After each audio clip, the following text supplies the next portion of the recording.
Assalamualaikum warahmatullahi wabarakatuh. Berjumpa dengan saya di channel SG Lubar.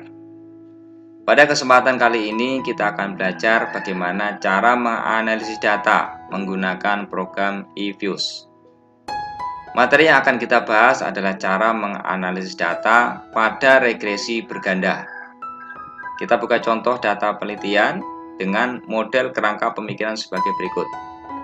Di sini terdapat 3 variabel independen dan 1 variabel dependen, yaitu variabel independennya tenaga kerja, modal, dan bahan baku, sedangkan variabel dependennya adalah jumlah produksi.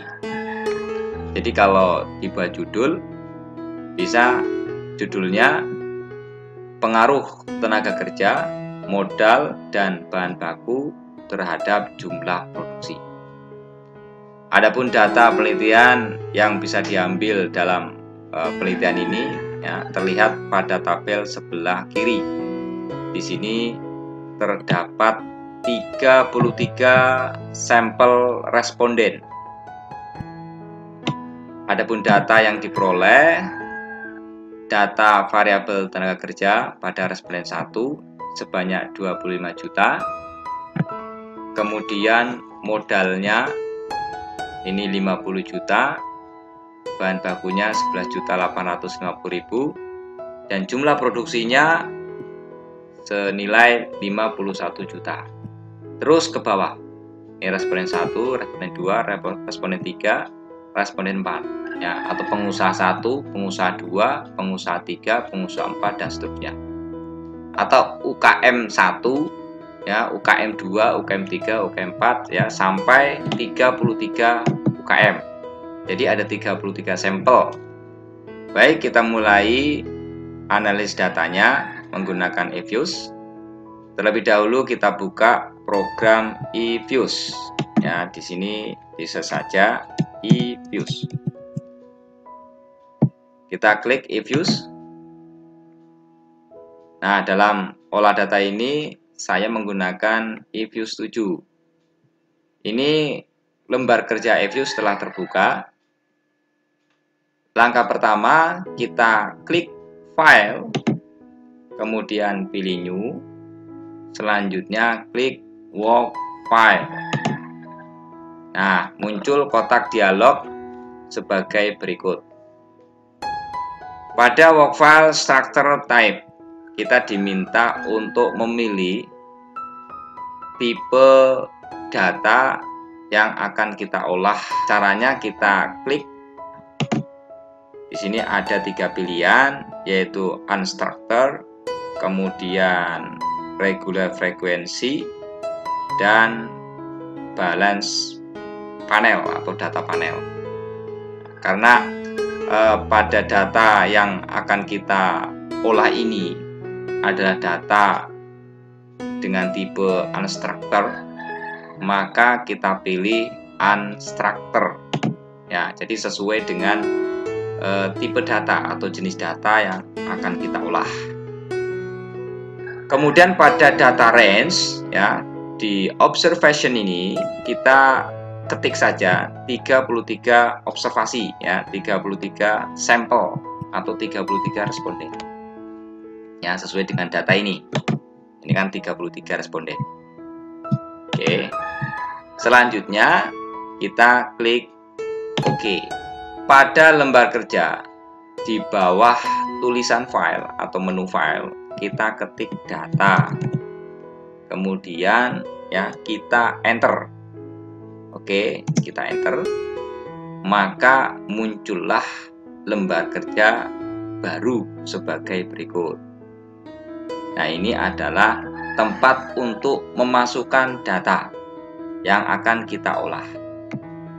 Kita masuk ke data yang hendak kita olah, kemudian kita copy ya, kita blok di sini dari data tenaga kerja, kemudian modal, bahan baku, sampai jumlah produksi, kita blok ke bawah ya, sampai data ke 33 responden. Kemudian kita copy ya, kontrol copy, masuk ke eViews. Nah, kalau kita lihat sini, kita naikkan ke atas. Nah, di sini ada observasi atau OBS. Kemudian di bawahnya, nah, di bawahnya di angka 1 ini kita salin ya. Nah, ini sudah terpindahkan data yang akan kita olah. Selanjutnya kita beri nama masing-masing variabel dari data. Yang pertama adalah variabel tenaga kerja. Nah, kita singkat PK. Kemudian kita enter. Kemudian kita pilih yes. Ya, ini merubah nama dari SAR02 kita rubah menjadi nama variabel. Kemudian ini kita tulis modal ya, variabel modal. Saya buat kapital semua. Modal. Kemudian kita enter dan kita pilih yes. Selanjutnya bahan baku ya, kita tulis BB atau lambangkan dengan BB. Kemudian kita enter dan kita pilih yes. Dan variabel selanjutnya adalah variabel dependent. Kita tulis produksi ya, jumlah produksi. Kita singkat saja prod seperti itu ya. Baik. Data sudah masuk ke lembar kerja eViews. Ya, selanjutnya kita lakukan pengolahan data regresi berganda. Selanjutnya pada deretan menu di sini kita pilih quick. Kemudian kita pilih estimate equation. Kemudian pada kotak dialog equation estimation kita ketik sesuai dengan kerangka pemikiran penelitian ya, kita ketik saja variabel dependentnya produksi, kemudian spasi, ketik C, kemudian spasi, ketik TK ya, ini lambang dari tenaga kerja, kemudian spasi, selanjutnya variabel modal, ketik saja modal, spasi, ketik BB atau bahan baku. Ini tulisan ini harus sama ya, sama persis dengan data yang ada di lembar kerja eViews ini. TK, modal, BB, produksi seperti itu. Jadi variabel dependentnya dulu, kemudian spasi C, spasi TK, spasi modal, dan spasi BB.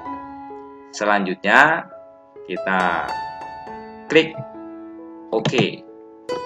Muncul output dari regresi berganda yang telah kita olah.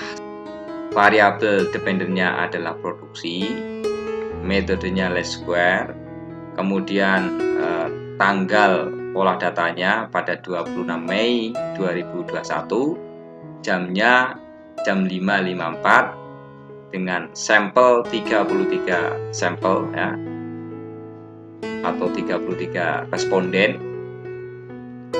Selanjutnya output ini kita interpretasi. Kita lihat nilai probability-nya ya.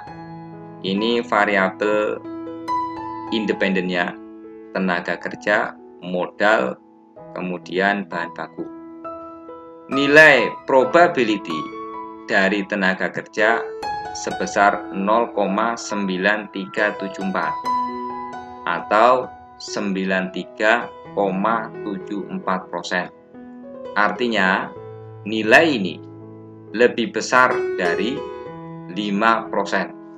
Artinya nilai 0,9374 ini lebih besar dari 5%, sehingga dapat disimpulkan bahwa variabel tenaga kerja ini tidak berpengaruh terhadap jumlah produksi pada sampel yang kita teliti ini.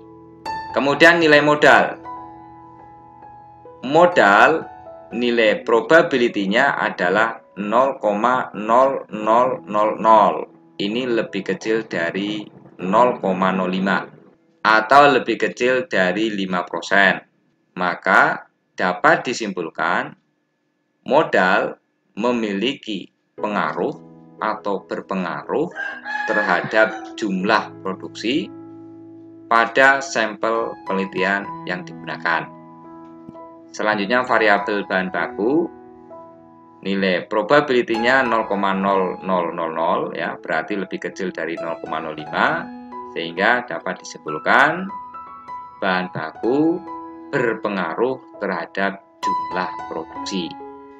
Jika ada variabel independen yang tidak berpengaruh terhadap variabel dependen, seperti kasus ini ya, variabel tenaga kerja tidak berpengaruh terhadap variabel jumlah produksi, maka jangan dipaksakan untuk berpengaruh dan jangan disimpulkan sebagai hasil penelitian yang menentang teori, atau mungkin disimpulkan sebagai hasil penelitian yang tidak ada manfaatnya. Ini jangan. Karena bisa saja pada kasus ini variabel yang tidak berpengaruh pada penelitian ini disebabkan variabel lain memiliki dominasi pengaruh. Misalnya pada kasus ini tenaga kerja tidak berpengaruh terhadap jumlah produksi. Bisa saja dikarenakan perusahaan memiliki modal yang cukup besar sehingga mampu menggunakan teknologi atau alat canggih ya, sehingga bisa menggantikan tenaga kerja untuk meningkatkan jumlah produksi. Ya, jadi bukan berarti secara teori tenaga kerja bisa meningkatkan jumlah produksi. Nah, jadi lihat di sini kasus penelitiannya. Dilihat juga variabel yang lain. Kemudian kita lihat nilai adjust R square. Adjust R square di sini nilainya 0,932049. Artinya besarnya pengaruh dari variabel tenaga kerja, modal dan bahan baku terhadap jumlah produksi sebesar 0,932049 atau sebesar 93,20%.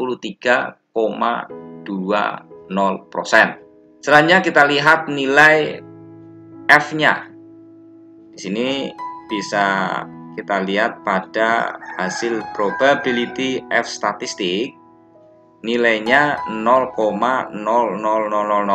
Ini dapat disimpulkan bahwa variabel tenaga kerja, variabel modal, variabel bahan baku berpengaruh terhadap jumlah produksi. Ya, jadi secara simultan berpengaruh terhadap jumlah produksi. Jadi kalau diinterpretasikan tadi, ini mirip ya dengan output SPSS. Ya, cuman ini nampak lebih simple. Kemudian yang jadi pertanyaan, apakah hasil regresi berikut ini layak atau tidak untuk digunakan? Layak atau tidaknya, maka dapat kita jawab dengan melakukan uji prasyarat atau uji asumsi klasik. Nah, cara untuk melakukan uji asumsi klasik atau uji prasyarat, pertama kita lakukan uji normalitas. Baik, kita lakukan uji normalitas ya. Caranya kita klik view, kemudian kita pilih residual diagnostik ya. Kemudian kita pilih histogram normality test.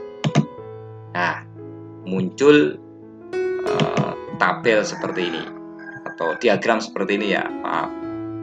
Di sini untuk menyimpulkan data berdistribusi normal atau tidak bisa dilihat dari nilai probability-nya, yaitu 0,576831. Ya, berarti lebih besar dari 5%. Maka dapat disimpulkan data yang kita teliti ini, yang kita olah ini berdistribusi normal. Ya, selanjutnya kita lakukan uji prasyarat yang lain, yaitu uji heteroskedastisitas. Caranya kita klik view, kemudian kita pilih residual diagnostik, kemudian kita klik heteroskedasticity test. Di sini kita klik. Nah, ada beberapa pilihan cara untuk melakukan uji heteroskedastisitas. Ada cara Harvey, Glatzer, ARCH, White, ya, custom test visa dan sebagainya. Maka kita pilih uji Glatzer. Ya, pilih yang lain juga boleh. Nah, yang biasanya itu Glatzer atau White. Nah, kita pilih Glatzer. Ya, kita klik Glatzer. Kemudian kita klik OK. Nah, berikut output dari uji heteroskedastisitas. Nih, kita lihat dari ketiga variabel independen, yaitu tenaga kerja, modal, dan bahan baku pada nilai probability-nya. Nilai probability dari ketiga variabel ini, yaitu tenaga kerja, modal, dan bahan baku, ini menunjukkan nilainya lebih dari 5%. Tenaga kerja 49%, modal 81,03%, bahan baku 17,78%. Jadi lebih dari 5%. Artinya tidak ada salah satu variabel independen satupun, baik tenaga kerja, modal maupun variabel bahan baku, yang mempengaruhi variabel dari absolut residu, sehingga dapat disimpulkan tidak ada kasus heteroskedastisitas pada data yang kita olah ini. Jadi sudah memenuhi dua prasyarat uji normalitas dan uji heteroskedastisitas. Nah, ini silakan data yang ada ini bisa disimpan.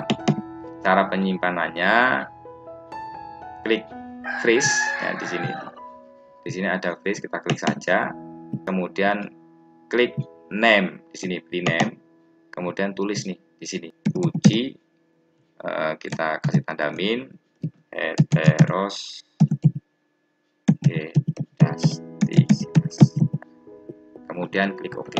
Nah, ini sudah tersimpan ya. Kemudian bagaimana cara memindahkan tabel ini ke Word? Ya tinggal kita copy saja. Ya, kita blok ya, dari mana yang kita perlukan, kita blok, kemudian kita copy ya, klik kanan copy, kemudian ada format copy number STR in table, kita klik saja OK ya. Kemudian kita buka Word-nya,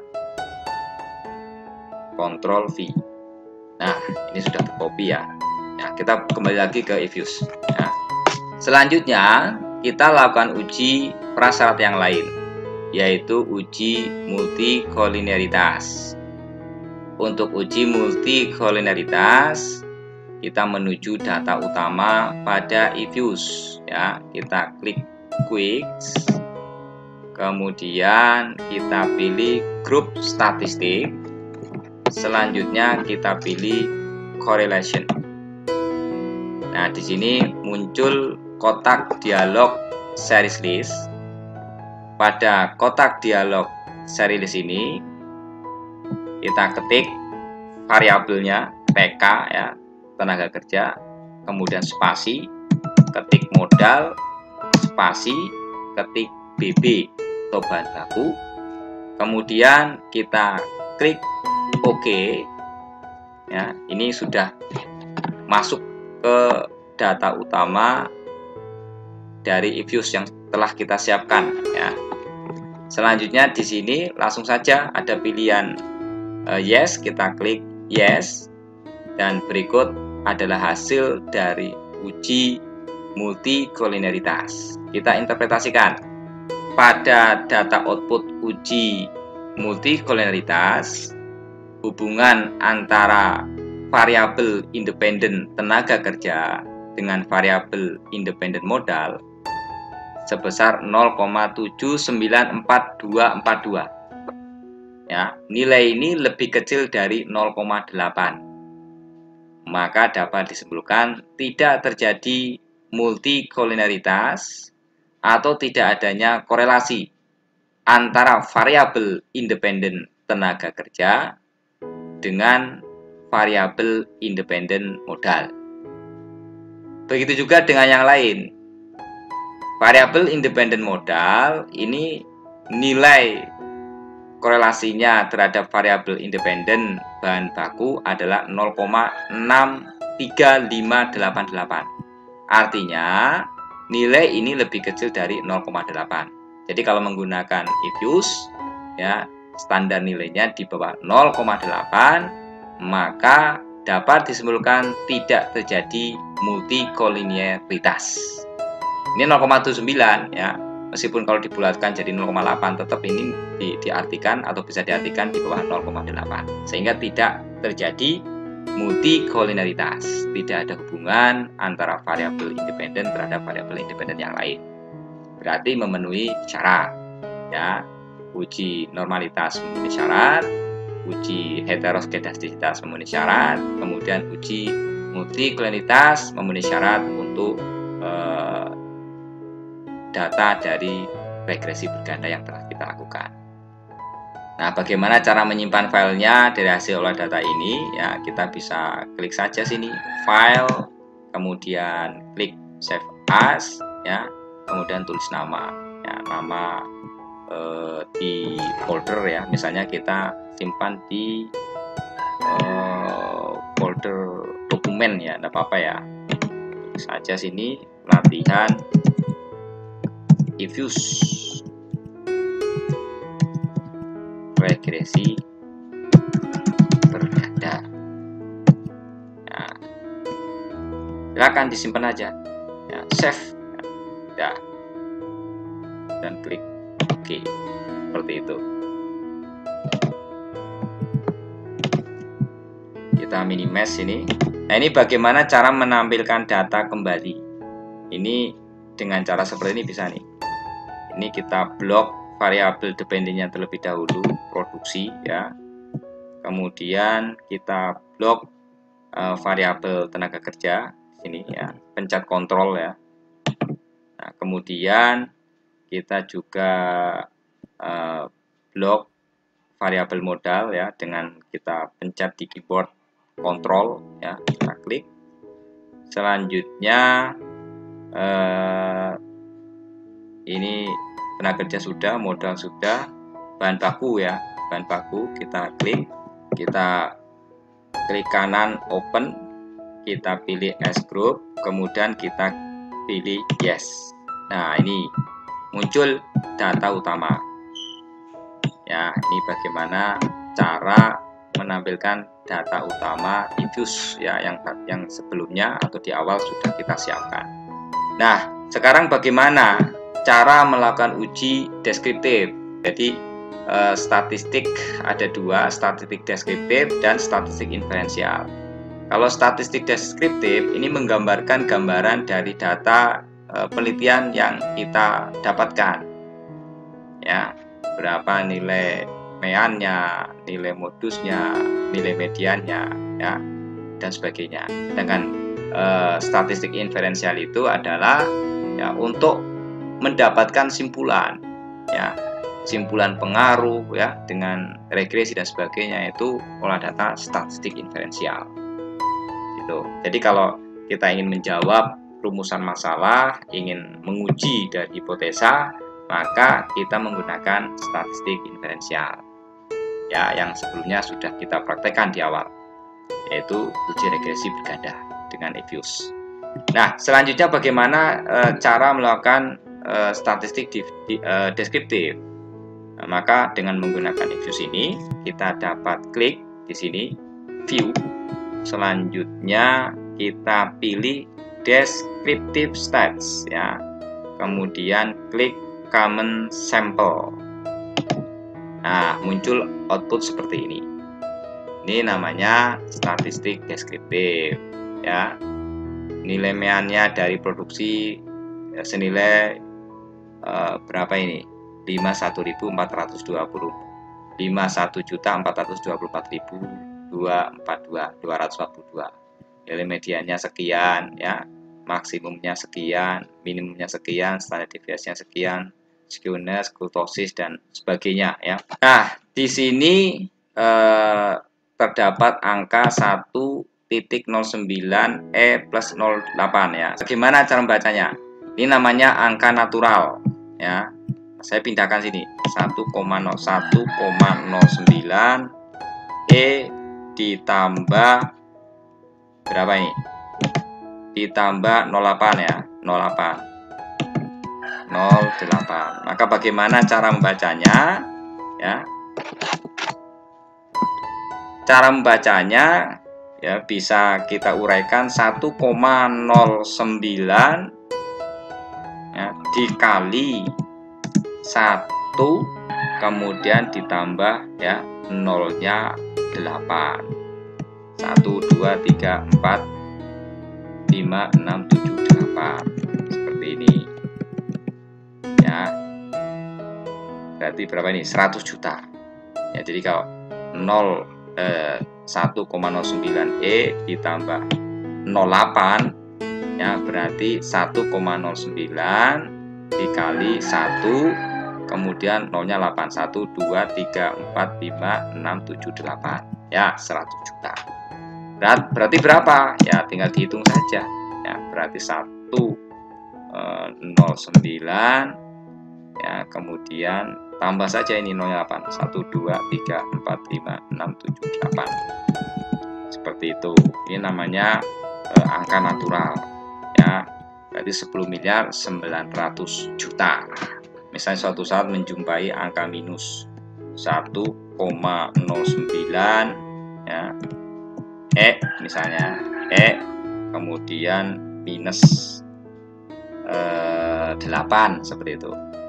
Maka cara ngitungnya ya 1,09 ya dibagi 1, ini nolnya 8 ya, nolnya 8. 1 2 3 4 5 6 7 8. Ini saya 08 nih, seperti ini ya. Nah, seperti itu ya, tambah aja ini nolnya 8. 1 2 3 4 5 6 7 8 seperti itu.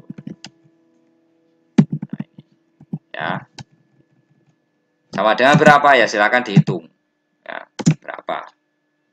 Yes, gini aja 0,1 1 2 3 4 5 6 7 8 109 ya.